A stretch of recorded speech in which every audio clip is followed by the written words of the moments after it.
moderator, our panelists. Glad everyone is here. My name is Henry Hicks. I'm the President and CEO of the National Museum of African American Music. And we are making good progress with our museum. We'll tell you a little bit more about that a little bit later in the evening. But that progress is due in large part to all of you and your enthusiasm, your support, coming out with things like events like this tonight. As we get started, I want to start off by encouraging each of you to consider doing some social media, maybe some tweeting while you're with us tonight. And we've got a hashtag that we're using that is Sips and Stanzas, hashtag Sips and Stanzas, and if you want to tweet and kind of talk to us that way, and it's SIPSNSTANZAS. And so that way we can kind of keep a conversation going online, even as the conversation is going on up here.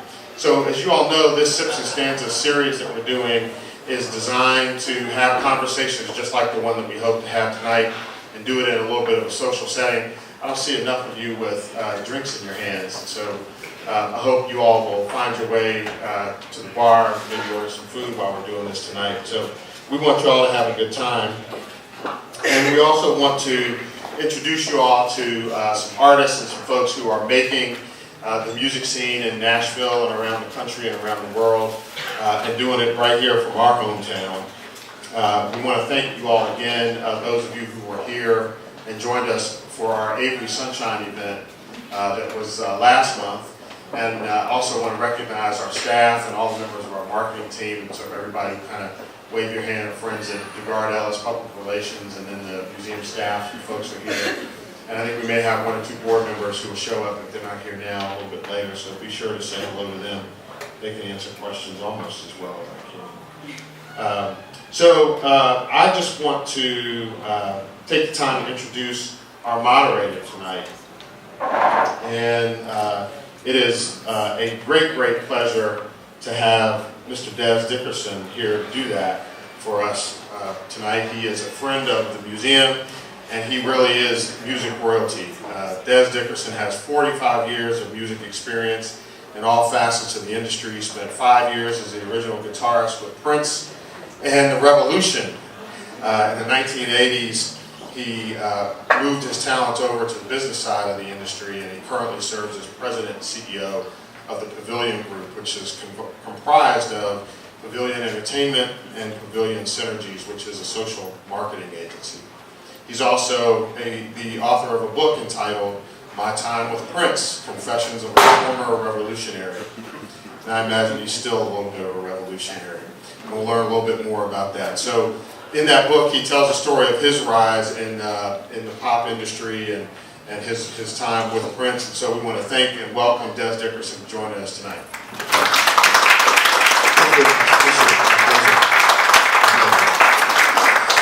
Well, it is my pleasure, my honor to be here with you tonight and to help you kind of experience, no pun intended, this panel. So we're going to begin by introducing the other august members of the panel here tonight. First, on the far end, actually, a man that I've known almost the whole time I've been living in this town, which is 24 years now. Not many people are referred to by Little Richard as the baddest bass player in the world. This man has been. He is a trained musician who has played and recorded with a number of nationally known artists, including Jimi Hendrix, Little Richard, Eric Clapton, Duke Ellington, the Clark Sisters, Shirley Caesar. You're not dropping names on each other. The Osmond Brothers, the Commodores, the late Wilson Pickett, and Luther Vandross, just to name a few. He has also co-produced and written songs for a number of artists. The Temptations scored a #1 hit with the song Firefly, which earned him his first platinum album, A Song for You. He also runs his own label, Sovereign Music Group. Ladies and gentlemen, please welcome my friend, Jesse Boyce.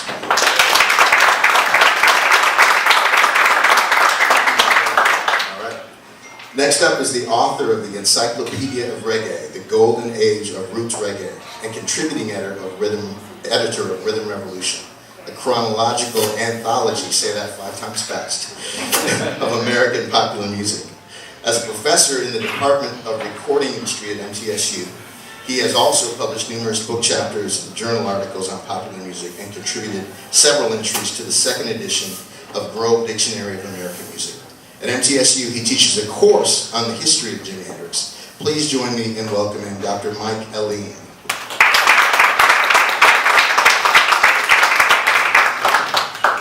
Last but not least, a Dove-nominated guitarist, writer, and producer who has played for the likes of Ty Tribbett, the Bishop Jerry L. Maynard, presents the Cathedral of Praise Choir, and more.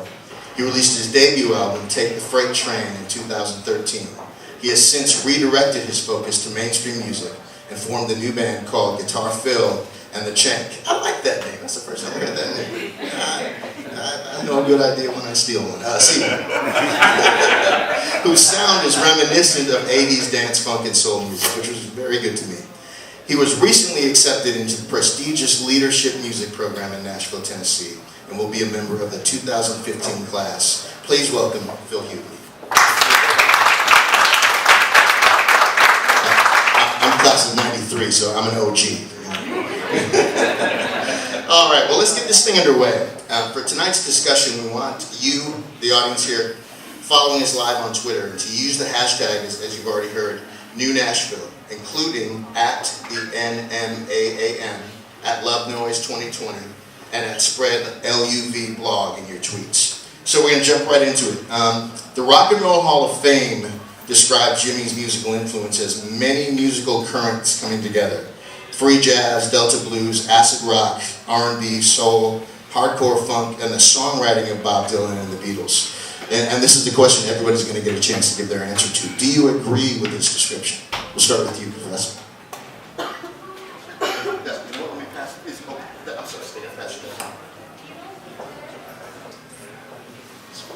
Yeah, it's free jazz, Delta blues, acid rock, R&B, soul, hardcore funk, and the songwriting of Dylan and the Beatles.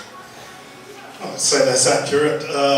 There's so much that's embedded in Jimi Hendrix's music that I think it's difficult to say, well, it's rock music and leave it at that, because there's so many underlying influences that make up the fabric of his sound. And when he talked about music, he made references to country and classical and, of course, R&B. And certainly when we hear Ernie Isley playing guitar, we're hearing that in an R&B context, but we're still hearing Hendrix. And I think that's a great example of how multi-layered his musical expression really was. That's good. Phil, how about you? Kind of piggyback on what you said, Dr. Mike. I think if you even look at the musicians who are playing today, there's every influence. I mean, every style of music that you hear, Jimi is a part of it. Every guitarist is pulling from Jimi. You know, whether it be a John Mayer or, you know, whether it be a Tom Petty, everybody in blues, you know, Gary Clark Jr., anything that's happening now. I mean, Jimi is, I think the one thing you can say is that tone. Everyone was like, oh, the Jimi tone. So you hear it in country, you hear it in rock, you hear it in soul, you hear certain licks that people do. I mean, they even have a chord. It's called the Jimi 5 chord. You go to a gig, oh, play the Jimi 5. We all know what that chord is when we play. So he's just permeated everything. That's true. Jesse? Yeah. Yes, I do agree. As I was just reflecting on some of the things that I had read and, of course, knew about Jimi and some of his influences, when he was brought to London, it was a polytechnic event at the Regent Street where Cream was scheduled to perform, and where Hendrix and Eric Clapton met, quite frankly. Clapton later commented and he asked if Jimi had asked, hey, could I play a couple of numbers? And Clapton said, of course, but I had a funny feeling about him. And anytime that Jimi asked to play, usually if you heard any of his music at all, and from back then, when he would just walk in to a club and want to sit in, everybody knew what was about to happen. So that's what he meant when he said that. But halfway through Cream's set, Hendrix took the stage and performed a frantic version of a Howlin' Wolf song, called Killing Floor. In 1989, Clapton described the performance. He said he played just about every style you could think of, and not in a flashy way. I mean, he did a few of his tricks, like playing with his teeth and behind his back, which was something that he said, you know, if you were going to play guitar in Nashville or in Tennessee, if you couldn't play with your teeth, you had to die, you know, pretty much, as far as your credentials. But it wasn't in an upstaging way. Jimi was never one guy who just liked to upstage other people. He was just being himself. It wasn't that, and when he walked off the stage, like most of us who played with him, he changed our lives. So he changed Eric's life, and he changed everybody's lives whenever he played. There was never one event where he played that you were not changed or transformed in some way or another. That's good. That's good. It's good to have the insights of someone who actually was on stage. That's a unique perspective. For me personally, when I first became aware of Jimi Hendrix, it was not just the music that impacted me, but it was the culture of it. It was the fact that someone with the same skin tone as me, someone who looked like me, was into the same thing that I was. Because previous to that, I thought I was crazy. My family thought I was crazy. Everybody thought I was crazy. So, for the rest of the panel, what impact do you believe that Hendrix, his music, and Hendrix, the brand, has had on American culture overall? Anybody can jump in. How much time do you have? Well, we're going to keep this short. The microphone is rigged with an electric shock mechanism. Okay. And I've got this button over here. No, I'm just kidding. Well, it's really hard to sum up the scope of Hendrix's cultural influence on American popular music, but essentially every guitarist that you've heard since Hendrix has been influenced by Hendrix, whether it's in the US or the UK for that matter. I think that when we're looking at Hendrix's long-term impact, we also need to keep in mind that he didn't just influence rock guitarists. There are lots of musicians in lots of other genres, whether it's country or R&B or even reggae guitarists, who really spent a lot of time listening closely to Hendrix's catalog, his repertoire, and assimilated a lot of these stylistic characteristics. So the influence really, I think, began the day that he started playing on a public level for the wider American public, which I suppose would be the Monterey Pop Festival in '67. And that was the event that got the momentum rolling. Yeah, it was, absolutely. Phil, how about you? Mine is gonna be a little, hopefully not negative, but okay, I wasn't born when Hendrix, was around. I wasn't born when he died, but I knew what it was like. It was like the world pre-Hendrix, the world post-Hendrix. That's kind of like the only world I know about. So of course I know post-Hendrix, and it's just like you said, Des. You were black, and they thought you were crazy for wanting to play guitar the way you did. And I think that was something that would not have been crazy pre-Hendrix. Black people were always known for playing guitar.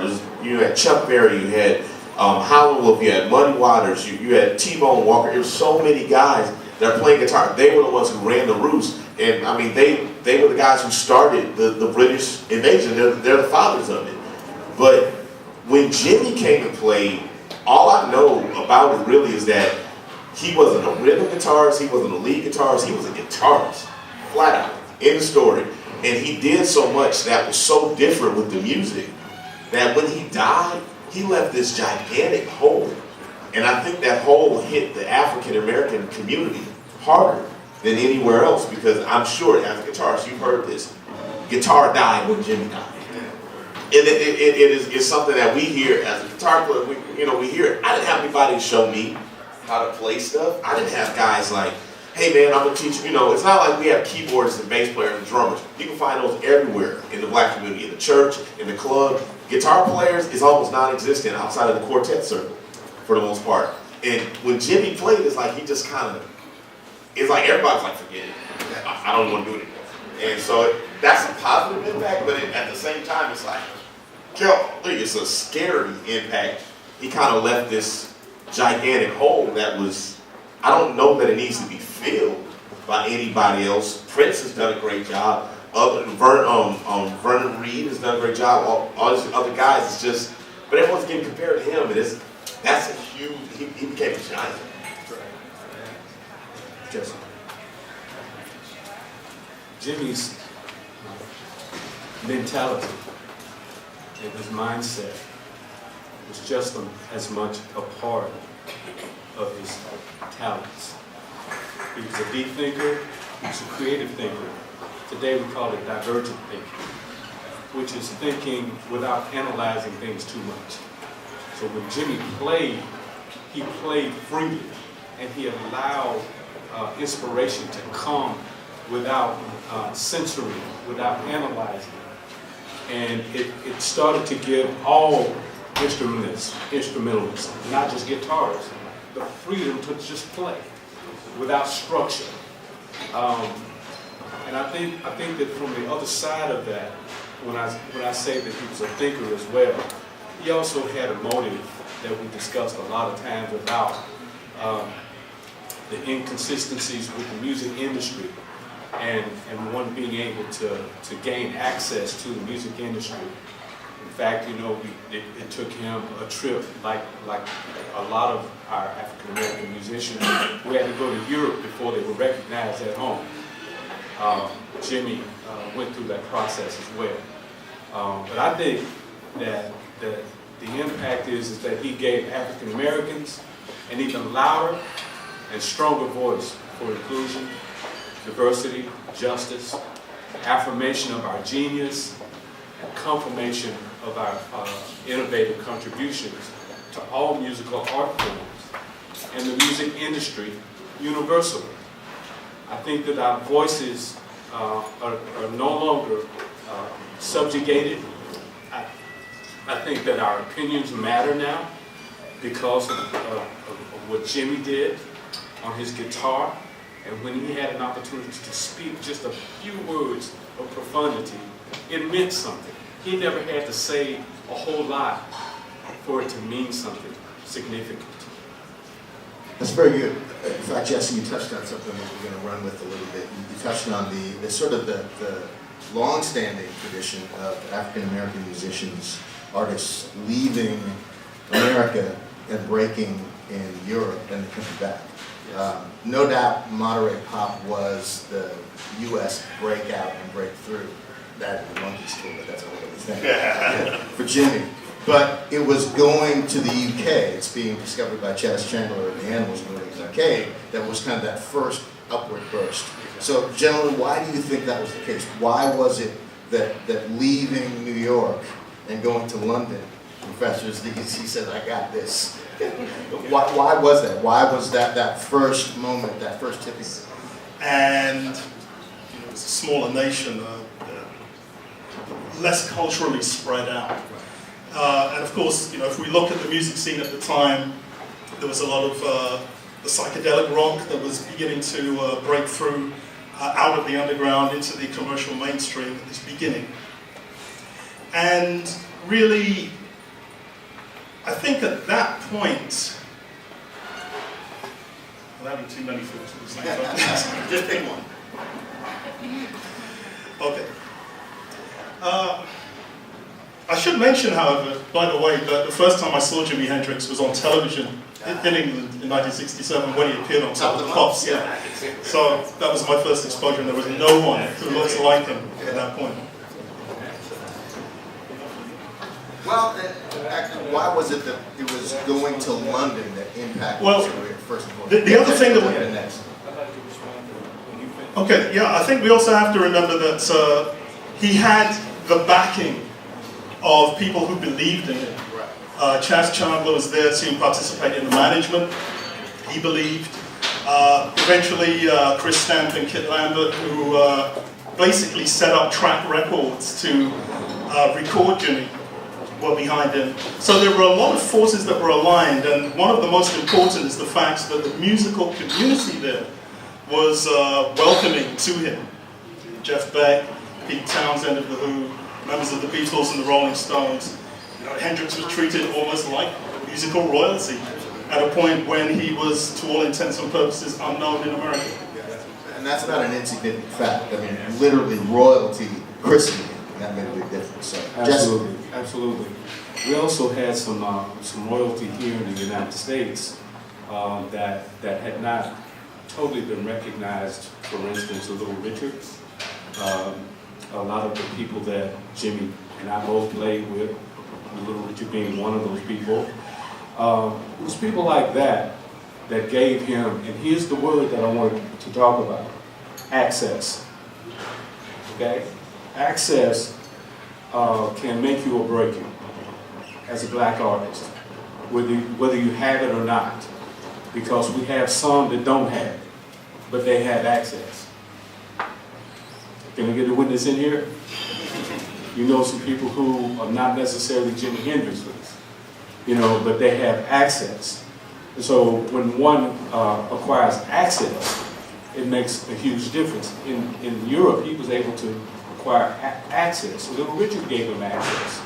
We all had access working with people like Little Richard and B.B. Kings and people like that. Just to, number one, get a job, be able to go on the road, take care of our families, but that access and being able to build on that and finally get the street cred with someone that believes in you. The question about impact is that we as a people must step it up when it comes to access and recognize when people like Jimi Hendrix come to us. Jimi was a gift. He was a gift. But did we actually recognize that universally? No. There were people here and there who actually recognized that he was the real deal. And when they saw that, they gave him an opportunity. Now the music industry, in reality, will never be an open-ended industry. It's more of a monopoly. We all know that. With it being a monopoly, access is not realistic in the United States. So that's why the independent movement came along, because people wanted access regardless, and they fought for it, and now we have access across the board. Good. It's good. You know, the museum is going to be a place soon where music lovers of any genre can see and feel the impact of artists who were the seminal artists, those who were the groundbreakers, from Bobby Blue Bland to Snoop, from Charlie Pride to Lala Hathaway. So, gentlemen, you can each tackle this. We'll start with Phil on this one. If you think about music, where it is now, where it's headed, if Jimi were still with us, and this is a tough question to answer because it's like, you know, WWJD, what would Jimi do? It's hard to answer a question on his behalf, but you know, we can surmise. Well, what would he have to say about the music that's being created today? I mean, like I said, I to be honest, I can only conjecture in what I've read, what I've listened to from him. I don't think that he would, there would be one side of it that he would really, really dig. I think he would dig the independence, the fact that people are kind of going for it, the wild, wild west that we live in now, which is the music industry, where kind of you can make it, you can make it happen. I think he would really like that side. The whole radio pop culture thing that we're doing, you know, I get it. We all get it in this room, but you know, I don't think he would really dig that, because Jimi was hip. He wasn't trendy. And if you're trendy, you're like too late for music, honestly. I mean, you know, if you're gonna make a trendy radio song, you better hurry up and get that thing out like tomorrow, because it's gonna flip. But if you're hip, you're on the edge and you're making something new, and you just don't see enough people being hip. You hear everybody sounds the same. All the artists, they wait for something hot to come out. They figure out what the hot thing is gonna be. Okay, everybody make a record just like that. So that's what you get for like the next 6 months. That's the hit that we're gonna do. And you know, I don't think he would really dig that, because he seemed to all be about really being unique, being your own person, creating something different. Yeah. Not only did he not follow, not only did he not follow trends, he was a trend. Yeah, exactly. And I think that's the difference. You become an icon by being a trend. Yeah. Well, I'm sure he wouldn't be too thrilled by some of the things that we have on the radio now. But I think mainly because, on the one hand, he already wanted to separate himself from the over-commercialization of music, even in 1967 and 68. He wanted to have an audience, but he wanted to create music that had integrity and meaning for him. But I think also, to really answer your question, he wouldn't be impressed by a lot of the mainstream at the moment, because so much of the music lacks originality and distinctive artistic imprint. We hear so many artists who sound like the other 10 artists that we just heard, and the other 5 we're going to hear afterwards. And, well, my students always complain that I talk about the 70s too much, but, no one sounded like Earth, Wind & Fire then, no one does now. And that's just one of any number of examples. So what I think Hendrix would be looking for and advocating is this idea of everyone having their own statement to make musically. Just piggybacking this time. I think that Jimi might say that he hears similarities in the music of today with that of his time, but with the evolution of instrumental sounds. We have had an evolution in sounds and technology, lyrical content, and relevant messages. He might also say that some of it lacks, as you said, altogether, the creativity that's so much needed to be an original. Based upon the sampling, and I'm just being more specific, based upon just sampling someone else's music and not being creative enough or adequate enough on an instrument, and that's not to be condescending to anyone who can't play an instrument, because there's a beautiful artist out there who can sing. But to bridge the gap with instrumentalists who can actually create the music and connect with the ethos of the community, as opposed to replicating and stealing or just ignoring the fact that somebody else created it, and you're going to put your brand on top of that. That's Jimi might say, it's okay, to borrow a bit or a phrase, because he did it, with some of his influences. He did it. However, originality requires that one embrace who they are first. If you don't know who you are, you don't know where you're going.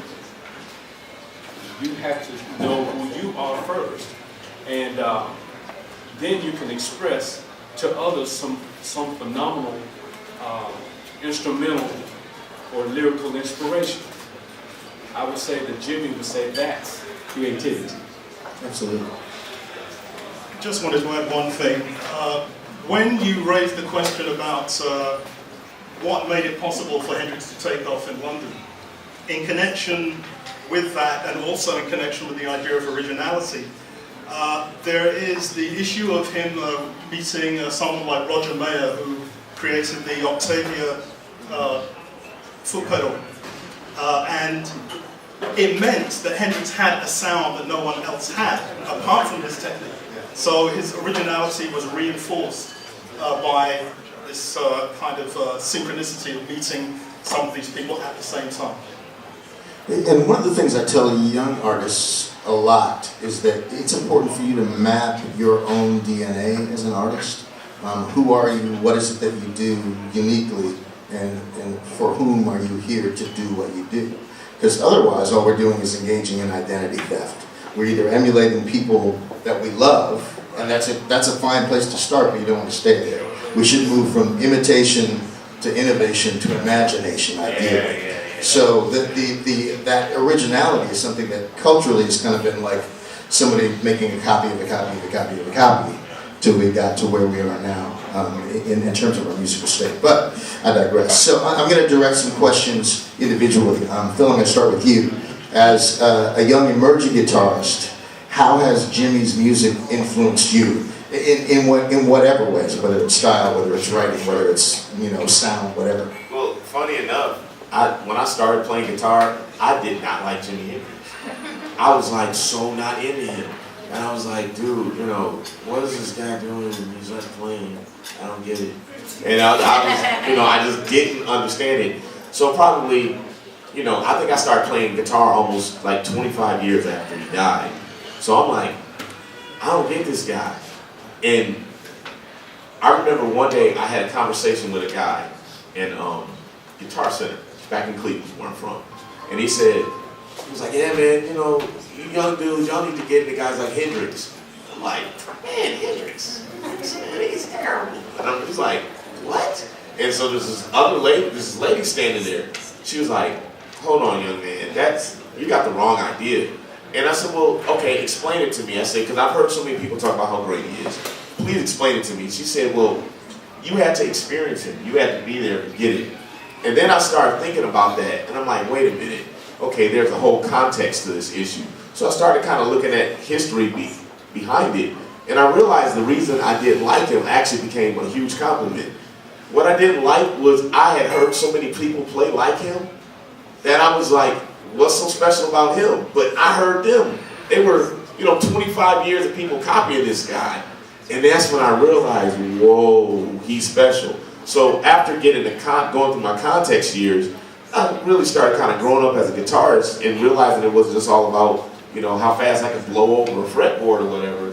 And, trying to really make people feel something with 2 or 3 notes. And I'm realizing, wait, Hendrix is the king of that kind of thing, as well as smashing and slashing and breaking it all up.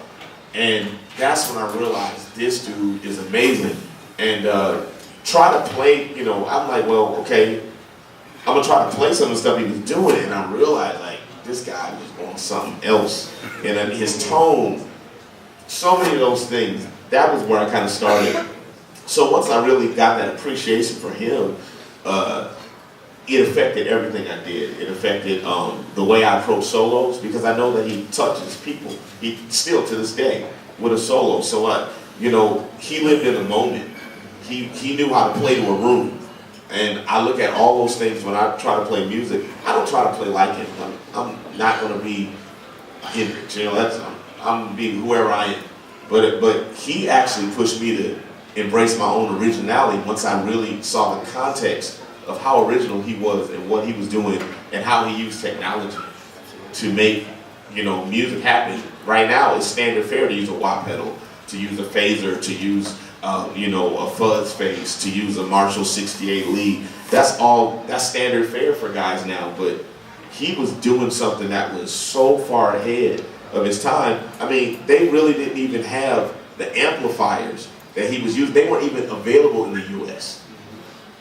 He was so far ahead, The Marshall was making amps just for him. Right. And taking them to the studio so this dude could use them. And you don't hear anybody doing that now. He put Marshall on the map, single-handedly. And that's an interesting thing. They had to make gear to keep up with him, as opposed to it being the other way around. Now, every 14-year-old kid at Guitar Center on Saturday morning has a pedal board the size of a Buick. Right. But none of that stuff existed back then. No. He didn't have to use all this. That's the crazy thing. He could just plug in and kill you. Yeah. So, And it didn't matter. He could plug into a Fender Twin. That's right. Or a Marshall, and it was still him, because what he did with the guitar, he plumbed the depths of what the instrument was That's capable right. of, and then pushed it to 11. Well, the funny thing is, what I heard was that his first record, he didn't even have a Marshall. He was playing through Basemans and Deluxes. Those are Fender amps. So it's like, anybody knows Fender and Marshall are like literally like that's Fender's the American side, Marshall's the British side. And he was making people didn't know the difference. Everybody thought he was playing them because they saw him on stage, and it was him. And he was making that stuff sing, just the way he was playing. Absolutely. Dr. Aline, you teach a course on history of Hendrix. What is it that your students want, or in your opinion, need to know about Jimi? Some really easy questions tonight, aren't they?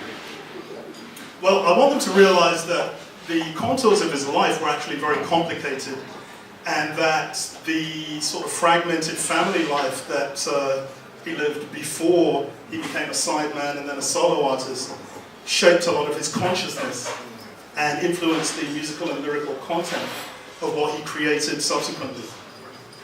I want them to be aware of the social and political framework, because a lot of what was going on at the time was part of Hendrix's music and the energy of it.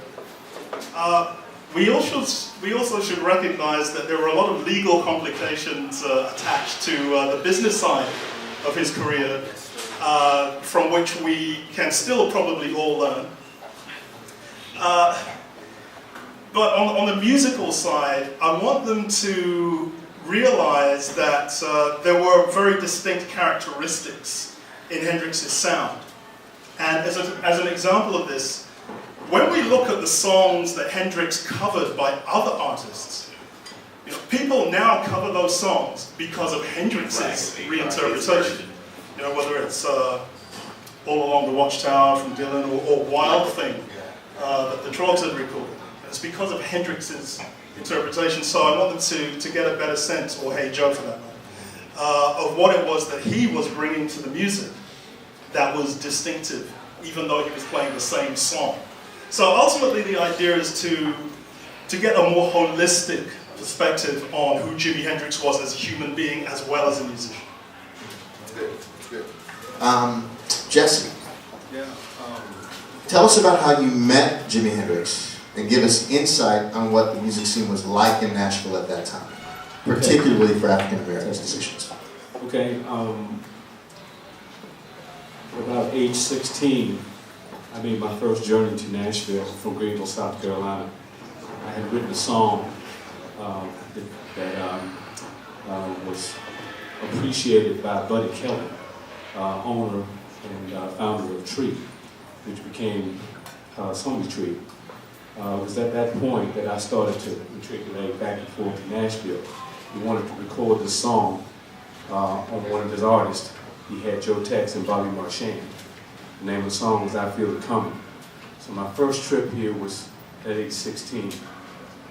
After that, a couple of years later, and having matriculated up north and doing things up there, I came back south to Pensacola, Florida, where I met and started working for Don Strack, Bob James, and Bobby Purify.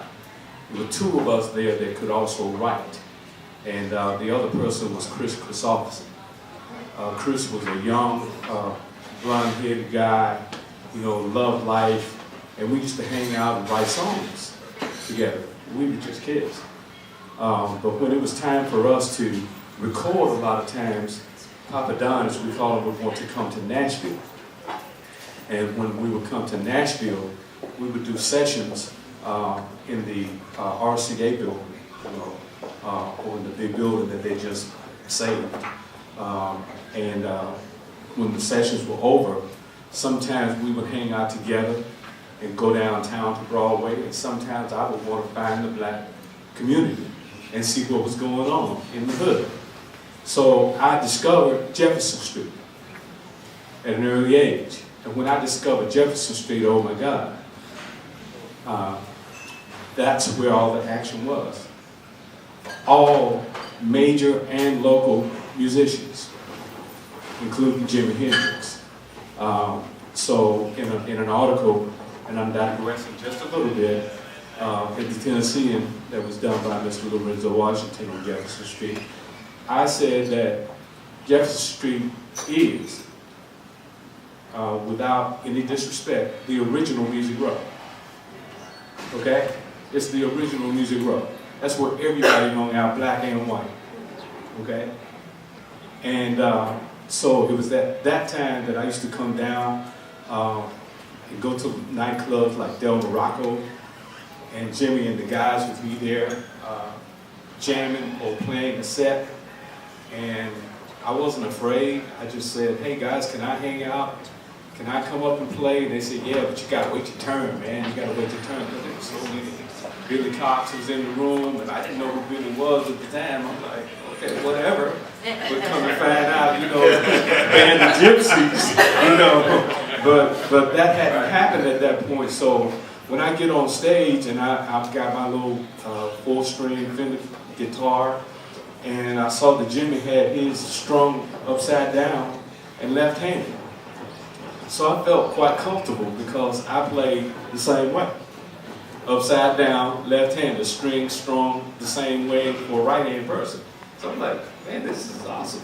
So we would jam and just play blues or play just jam stuff like he did with the Gypsies with one of his best solos. So on YouTube now it's about 45 minutes long, and he never played the same lick one time. That's how I learned how to jam.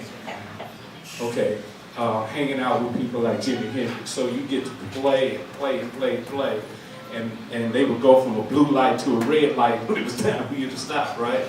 But my point is that from that point and meeting him, over time I went back to Pensacola, moved to Muscle Shoals, went through that whole experience, the movie, all of that stuff, and then when I met Little Richard, I left and continued my relationship there. But when I went on the road with Little Richard would periodically call Jimi Hendrix to play with him again.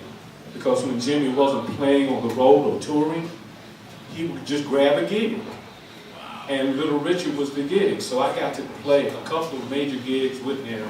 One being the Atlantic City Festival, where it was Janis Joplin, Jimi Hendrix, Little Richard, and a bunch of other folk on stage.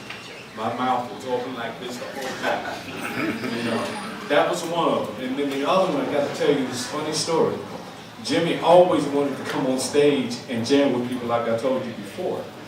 But when we went to Canada on this one gig, Little Richard was the star of the show. And Jimi, myself, John Helms, another awesome guitar player who just passed, played Bottom of the Company, our rock group in Nashville. We hit the stage and Richard said, baby, y'all go out there and just warm it up for me. Because as we all know, Richard was the architect of rock. He was the architect. He was the emancipator of rock and roll. So Jimi and all of us got together. Stanley Hemphill, who used to live here, played jazz guitar. He's passed. All of us were in this awesome band. We got out there and started rocking, and the people were just waving and trying to get up on the stage, and Richard hadn't hit the stage yet. And Jimi stepped out with his guitar, and he ran back and he threw it in his mouth and started playing a solo. And Richard is standing back in the wings. You know how you stand off stage and you're standing there? Well, normally he would just be standing there doing his thing, and he was like this. And he said, he just walked out like this. And we were just killing it, man. The people were loving it. And Richard said, wait a minute, baby. He threw his head down and we stopped. We had to stop jamming because we were killing it, right? That's when he first started getting up on the piano like this. He would get up on the piano. That's when he first did it because he had to do something. And he threw his his arms out. You can look at a bunch of videos now when you see Little Richard on the piano like this. And he just stood there for a while, just let the people bask in his glass outfit, right? And his long curly hair and stuff. They look like Prince looking like him now. Well, where do you think Prince got it from? My point is that he said, wait a minute, baby, I'm the star. You didn't want anybody else taking it. You didn't want anybody else taking it. Jimmy was killing it. I mean, I just consider myself happy to be a part. But Jimmy stepped out and did a solo, and it was almost over. Yeah. So Absolutely. Richard had to come out and do his thing. So it was those kinds of experiences that I had with Jimmy, and we had a lot of deep conversation. One of the things he said in the movie that reflects that, and then I'll stop. He said, when the power of music takes over the love of power, then things will change. Wow. That's what he said, and that was his ethos the whole time. He was hoping that what he played, what he wrote, and what he sang would change the world for the better. Thanks for sharing that. And we literally could like go on for days. This could be like some kind of Grateful Dead show if we keep going. But we're gonna take a couple of questions. I understand that some people have been tweeting some questions at us. Somebody got a question or questions? Who's the keeper of the questions? Why don't you take some questions from the Okay, we'll audience take first? questions from the room. We'll go old school. Yep. You can actually talk to us. How's that? So there's always got to be an icebreaker, right? Somebody's got to be the first one to ask a question. But you can tweet while we answer the first question, whichever Okay. that might be. Well, we're open. So somebody want to just go ahead, hit us with a question. As long as it's not about American history, we're cool. Yes. How deep was Prince into Hendrix? Um, You would know that.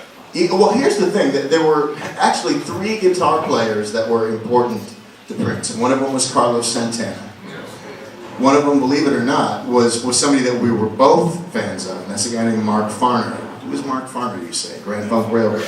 I know that. And the other, there we go. The other was Jimi Hendrix. Yeah. So those 3 guys, a lot of Carlos Santana, a lot more than people would think. But I mean, Prince's vision was he wanted us to be this multicultural Rolling Stones. It was never about being just a pop R&B band ever.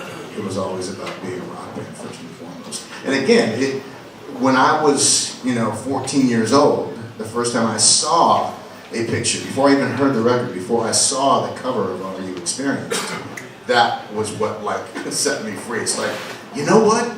Yeah, it's okay to do that. I mean, before I even heard the record, I knew this guy is opening the mason jar for all of us. So. Yeah, because like all guitar players, we steal from Jimmy. Exactly. Totally steal from Jimmy. Absolutely. But Prince does it his own way. Yeah. And it's all about, like you said, your individual sound. We rob from everybody. Yeah. Well, I know a good idea when I steal one. That's going to be my epitaph. So, but good question. Next.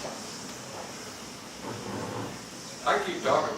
Well, we'll just start asking ourselves questions here. I tell you what, do we have any of these Twitter questions yet, or should we tackle something else? Go ahead and tackle something else. Okay, we're going to tackle something else. Tweet us your question. Here is something that I would like to put on the table. I mean, there have been some names that have been mentioned. Friends of mine, guys like Vernon Reed. Vernon and I used to have these long, rambling phone conversations back when he started this thing called the Black Rock Coalition. I was actually the 3rd member of the Black Rock. I was a charter member because there wasn't a lot of us around. So, But Vernon is one of those cats that he took the trail that Jimmy blazed and reblazed it. And there are other guys, lesser known guys, Jimmy Hazel. I mean, there's a lot of folks. And people like Gary Clark Jr. today, who's one of my favorite players today. But who is it at this point in time? And ethnicity isn't an issue. Who is it that most is the best candidate for carrying on that tradition of being a trend as opposed to even setting or following trends? Well, I'm not sure that I can say that this guitarist is a trend, but in terms of carrying the Hendrix legacy and that sound and still having his own identity, I keep coming back to Ernie Isley, because I think he's one of the most underrated guitarists. And his style really does echo a lot of key elements of the Hendrix sound. He doesn't try to sound like Hendrix, but there are so many elements of the soulfulness of Hendrix's playing, but fused with the electric acidity of Hendrix's sound. So I think he's a guitarist that people need to go back to. We need to revisit the recordings he made in the 70s and even his one solo album. Phil, how about you? Man, that's a tough one because, I mean, for me, it's not just about Jimmy's playing. It's like his playing was awesome, but his showmanship, and his sense of stage presence and awareness on a night was like, you know, like I said, I was never there, but having seen video of somebody who was so present in the moment every time they played, I don't really know, man, with YouTube and everything now, everybody wants to be so perfect. Everybody wants to kill it. Like I want to play like I want to nail this solo so perfectly. I'm scared to ding a note. I'm scared to play something that's a mistake and know my way out of it. You know, I'm scared to do something with my amp that I've never done before. I mean, I've heard stories about Jimmy just purposefully going out with something, you know, doing something weird, you know, like I think one of the tones about him just turning his wah pedal on and leaving it up, and nobody was doing that because it was like, that's too much. You know, that's a lot of today. That's all become commonplace. It's all become old hat, but it's so many pieces. He would kill a stage so hard and play and sing, lead a band, and have an audience in the palm of his hand. It's like, Prince is the closest thing to that to me. He's by far the closest thing because he has the ability to do all of those things, and he's so aware in the moment.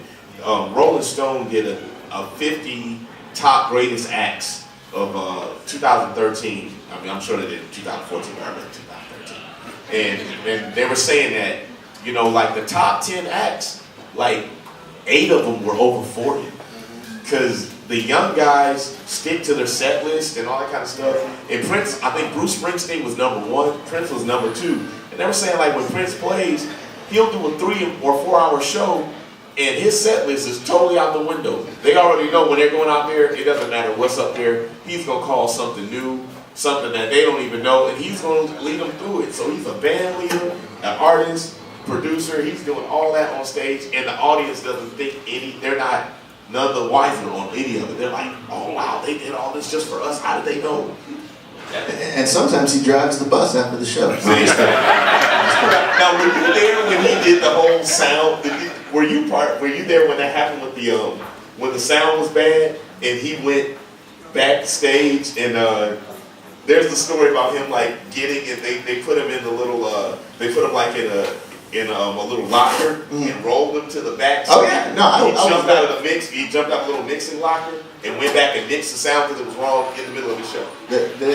He's been known to do that for many years. That's crazy. Going back to the days when we actually could walk back to the front house, but That's yes.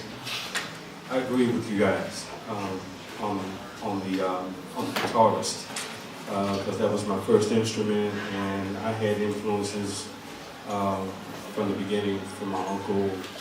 But when it started to happen for me in the '60s, and my conscious level was raised by a guitarist,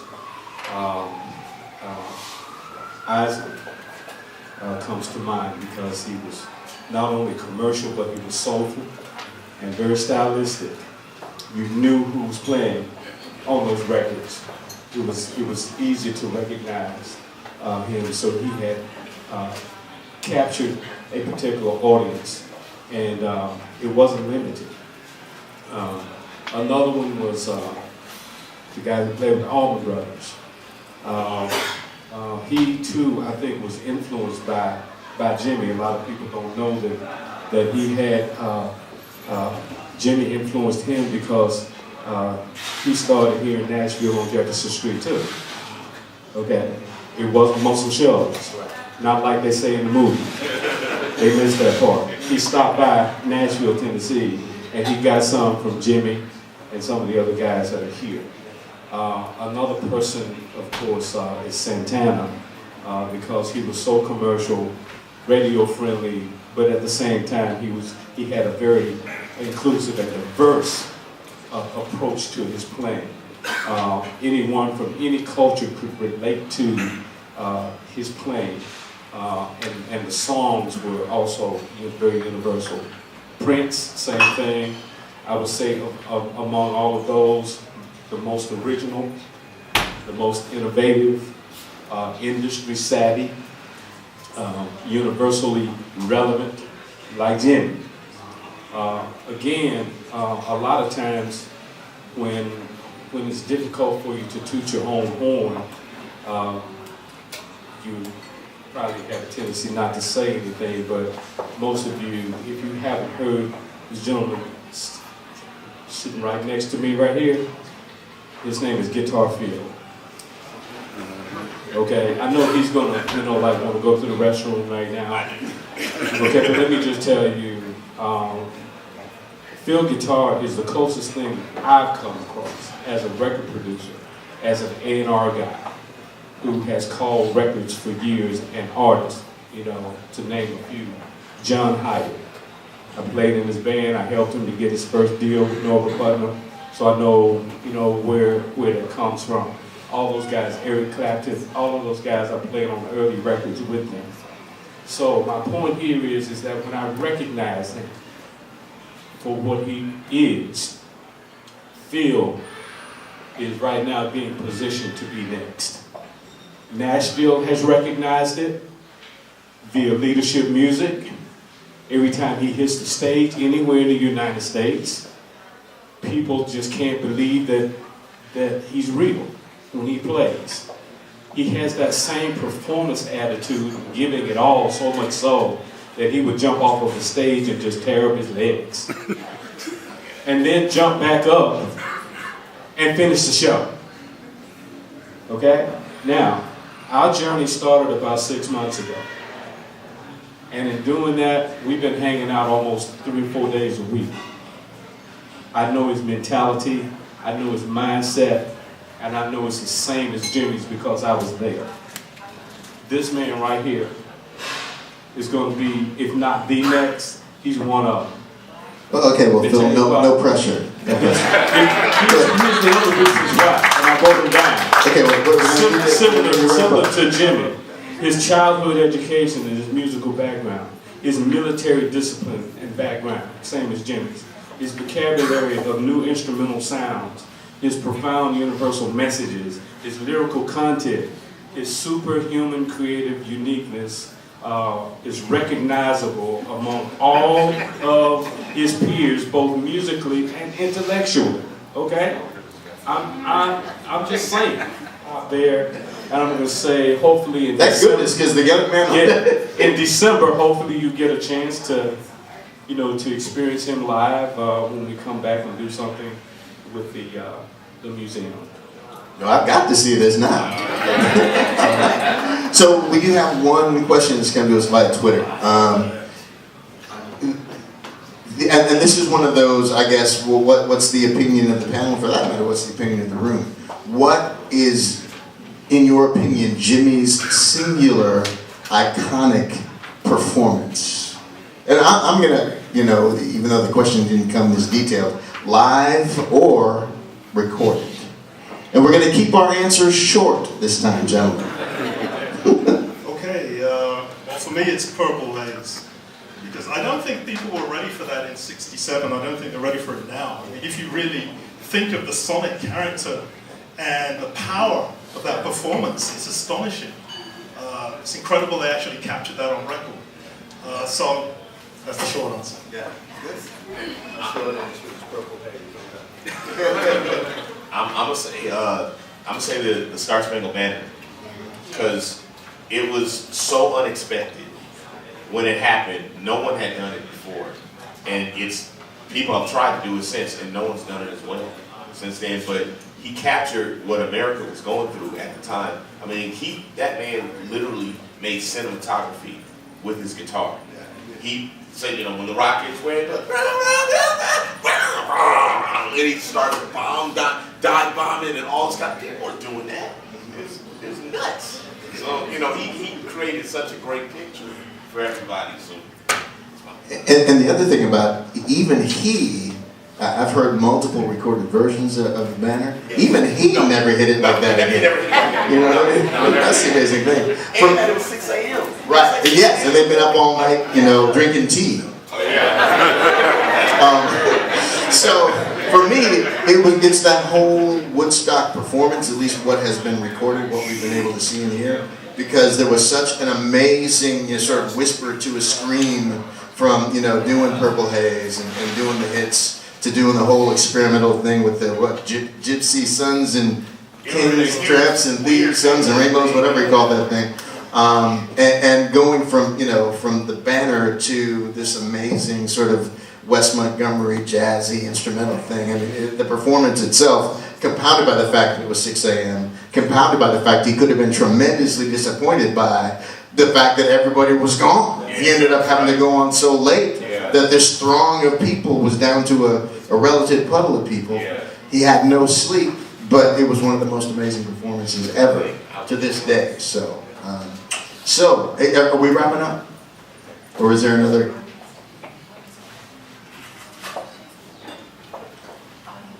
Oh, audience question. We're going to do one more audience question. So this is going to be, okay. I'll ask. Okay. What did the recent movie miss in telling the story? I'm sure there's some aspect of your personal experiences or your research ability. What did the movie miss? Well, it missed the part where I taught Jimmy everything he knew. No, I'm just kidding. I'm just totally kidding about that. No, gentlemen, what did the movie miss? Well, I haven't seen it. I've only seen the reviews, and I did contact Kathy Etchingham, Hendrix's former girlfriend when he landed in England, because she had made comments about the inauthenticity of the account. So I think that's the main point of issue. Lack of historical accuracy and the portrayal of events that never actually happened. Okay, I wrote it down, so it won't go on. No, I'm a moderator. I got to be bad cop, From what I've read and heard, I've heard similar comments about it. I start with the name of the movie. I would have named it, Excuse Me While I Kiss the Sky.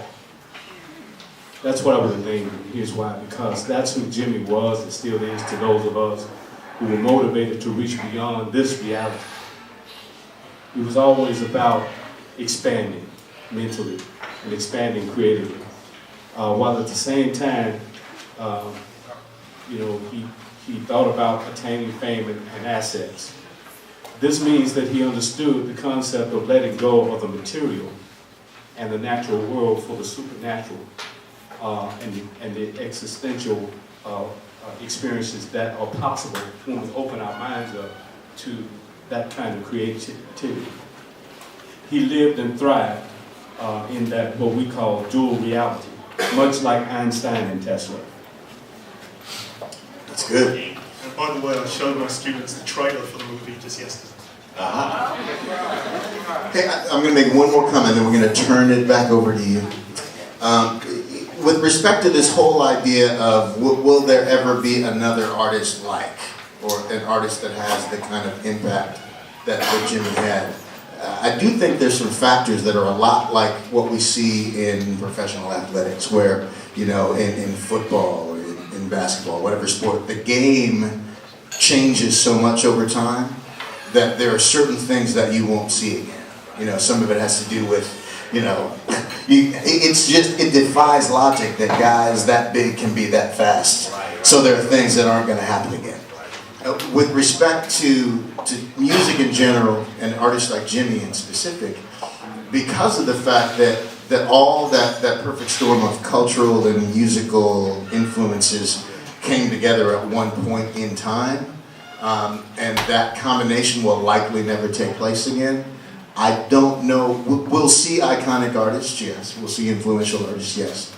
But one of the things that's changed is that the pure pursuit of just musical greatness is rare today, because we became more of a sort of Instagram fame culture, like being famous for being famous culture.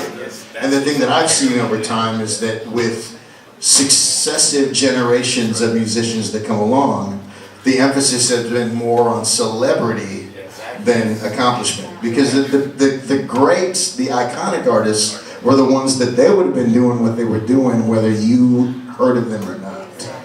So as a result, the kind of virtuosity that was developed in those days has been replaced with more sort of cut and paste, preset kind of, let me send out 10 emails and see if I can get a deal mentality. And that's all I've got to say about that. Okay, a couple more questions? Yes, one more question. Yeah, question here. Today's youth is interested in more music sampling to create immediate fame, not understanding the middle passages of hard work and what it takes to get to the level of Jimi Hendrix or Prince. Those same attributes,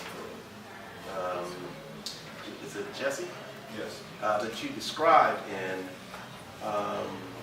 Phil Green? Yes. How do you identify those same attributes in the youth of today so they can grow up and take an interest in learning music, so that when you have a Jimi Hendrix that just all of a sudden comes off the cuff and lifts his pedal up, as you described, Jesse, as Prince does today, and knowing that, yeah, it might not be right, but I'm so talented, and my music knowledge and music acumen is so high, it doesn't matter if I go off scale, I can come right back. So how can you find that? How can you encourage today's youth to take a hard, fast understudy of music so they can learn those things, so when they are challenged like that and all of a sudden they go off cuff, it doesn't matter. They just come right back on. Yeah. I have had a mentoring program since the 80s, where people who come to Nashville are recommended to come to my house and have a sit down, a conversation about what they want to accomplish. Some of them are artists, some of them are musicians, some are producers. And as I think about some of the ones that I have mentored into success and beyond to significance, like Sanchez Harley, he was there and he was walking through the whole process with me. I took him to meetings with me to talk to Francis Preston. I took him to CBS Records with me. He sat through those conversations with me, and I explained to him not only does he need the creative side of it, but he needs to become an entrepreneur. Okay, he needs to come up with a balance and a plan. On my website, I talk about that plan more explicitly at JB Messenger on my blog. But Ralph Lofton, awesome organist who came to town, he stopped by my house. Derek Lee, who was at Fisk University, another young lady that was there who went on to be a successful teacher at Berkeley. They all stopped by my house, and when they committed, then I took them under my wings, and I gave them access. Lloyd Barry, one of the best arrangers in the world, has played on some of everybody's records. He too sat under my tutelage, and I mentored so many people here. And I'm not trying to brag about it. My point is once I saw that they had that level of commitment to themselves, okay, to get up out of their beds and do whatever else it was necessary to take care of themselves and not make excuses about the agenda that I had for them every day. They had to commit, they had to collaborate with me, they had to cooperate with me, they had to deal with conflict, and it was a long, hard road. But guess what? The exposure that I gave them during the time of the Diligent Voices and all of that kind of stuff that we were doing, they had access. And I made sure that based on their commitments to themselves, that I gave them I gave them access so that they could work it out. In other words, Lloyd Berry could walk in on a major session and do an arrangement, or Sanchez could do an arrangement. All of those people who came through, and I continued to do it through 2006 with Mr. Lorenzo Washington. We went back to Music Row, got the second floor of the old Warner Brothers building, set up 2 studios so that young people could come in off the streets and explore their potential. I had engineers that I was paying, okay? I had professional songwriters that were tutoring them. But you know what? They were so involved in looking like or imitating what they saw, and this was during the rap era, trying to do rap in Nashville and explain to them that you have to handle your business and be on time. That was where the gap was. Walking in and I have an Amy Grant in the studio, or somebody doing a commercial in the studio, and they walk in with a what do you call that, a 45, you know, in the bag, and they smelling like marijuana. You know, all of that's cool. I'm not judging, but my point is that those were the challenges that I had, and in many cases they were not willing to give up what they perceived to be the successful look. Okay, and they didn't recognize that the people who were being successful were acting. That's not their real lives. When they go home, they have real homes and they paid for it. A lot of those kids who got deals back then, I tried to explain to them, they are living in the red. When they were talking about living large and here's my house, Right. they were living in the red because record labels have taken advantage of a generation where I tried to circumvent that and make sure that artists who come prepared, who are able to create their own music, they get a better deal from us. Instead of putting them on a royalty basis, I put them on a percentage basis. You see what I'm saying? And allowing them to keep their masters, allowing them and helping them to understand what an intellectual property is. That's what I do. I did it not only on Music Row, but I did it at American Baptist College when I, was a professor, and I was trying to bridge the gap so that even the church has to understand that they have to embrace these young people and not kick them to the curb and be so condescending and negative that they can't find out what help them to find their voices. That's what we do. That's our music group. Thanks. That's a good answer. And in general, what it comes down to is people who they're on a highway with no exits. That's an artist that you can work with. Somebody that doesn't have a plan B. Because if you have a plan B, you're going to use it. Any more questions, or are we ready to wrap up? One more? Yes. What is the advance support the understanding of where the original Mississippi Road is, so Jefferson Street can be acknowledged properly? Several things. We're partnering with the National African American Museum and Mr. Lorenzo Washington, who has set up a tree that has gained momentum via the Vanderbilt archives. They've set up an archive that houses a digital format of all of that history. I don't know if he has information here with him tonight, but we've been partnering with him to make sure that we collaborate on a documentary that tells the truth about that history, musically, socially, politically. And we're also involved in making sure that gentrification does not happen this go round, but that the owners of the properties understand the implications of selling off their history. Okay, so that there's no longer a gap between the economics and the creative community. So I'm going to join the panel and answer the question too. you asked a great question that is not just specific to Nashville, but it really is a national and maybe even a global question. Really, what is being done to preserve our music and where it came from and where American music came from, and that really does lie in this museum that we're working to build right here in downtown Nashville. And so the National Museum of African American Music is we're designed to tell the story of the history of America and her music. And so that's exactly what we're here to do, is to preserve that music. So we appreciate the question, and I appreciate the work of our moderator and our panelists. So thank all of them for joining me this morning.